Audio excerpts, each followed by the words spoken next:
Les robots conduisent à notre place, ils feront peut-être un jour la guerre à notre place, mais vont-ils en plus prendre notre boulot? La question est sérieuse, vous le savez, on estime déjà à 5% les postes en France qui pourraient être remplacés par une intelligence artificielle. Les comptables, les graphistes, les secrétaires sont concernés et peut-être demain les journalistes, à tel point qu'Elon Musk prévoit la fin du travail d'ici 20 ans, mais l'IA pourra aussi, à terme, créer des emplois, en tout cas on l'espère. Il fait partie des premiers salariés français remplacés par l'intelligence artificielle. Pendant 15 ans, le métier de Guillaume Laurent, c'était d'éplucher la presse, tous les jours. Vous avez tout ce que je pouvais lire chaque matin, Le Figaro, Les Échos, Libé. Pour le compte de grandes entreprises, il était chargé avec son équipe de faire des revues de presse. C'était une lecture commune avec mes collègues. Ça nous prenait 3 bonnes heures, 3 bonnes heures à tout lire. Et aujourd'hui, avec l'IA ? L'IA le fait instantanément. Vous pouvez pas lutter, quoi. Il y a 2 ans, c'est par un simple email qu'il apprend son licenciement, comme 200 de ses collègues. Tous remplacés par une intelligence artificielle. Et du jour au lendemain, on nous explique que pour eux, un robot était plus économique et satisferait leurs besoins. Donc ça a été vraiment, ça a été très compliqué à avaler. À 46 ans, il se reconvertit dans la rénovation énergétique, car il le sait, les emplois disparaissent dans son ancienne profession.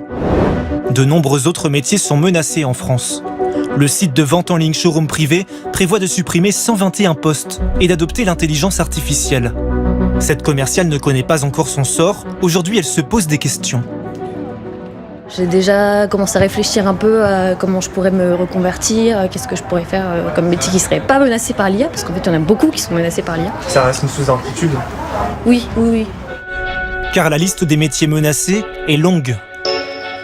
Téléconseiller, secrétaire, comptable, graphiste, développeur informatique, traducteur. 5% des postes en France sont déjà remplaçables par l'IA, selon un récent rapport. Un mouvement de fond qui vient tout droit des États-Unis. Aujourd'hui, ce sont les géants de la tech qui suppriment des postes en masse pour baisser leurs coûts. Regardez, 14 000 licenciements chez Amazon dans le monde, 9 000 chez Microsoft et jusqu'à 6 000 emplois menacés dans le monde au sein du groupe d'informatique HP. Ces destructions d'emplois sont de plus en plus assumées par les patrons de la tech.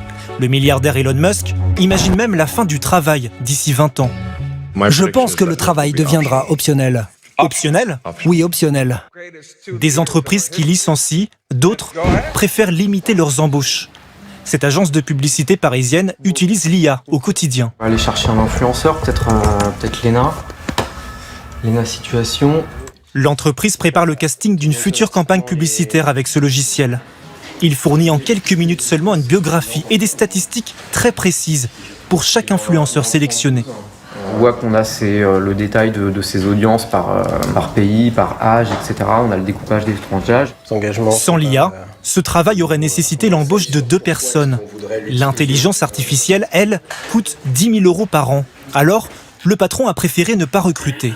Quand toutes les sociétés sont capables de faire plus avec la même masse salariale et vous n'avez pas cet avantage, vous perdez en compétitivité. Selon certains économistes, si des métiers disparaissent aujourd'hui, l'intelligence artificielle permettrait à long terme de créer de nouveaux emplois.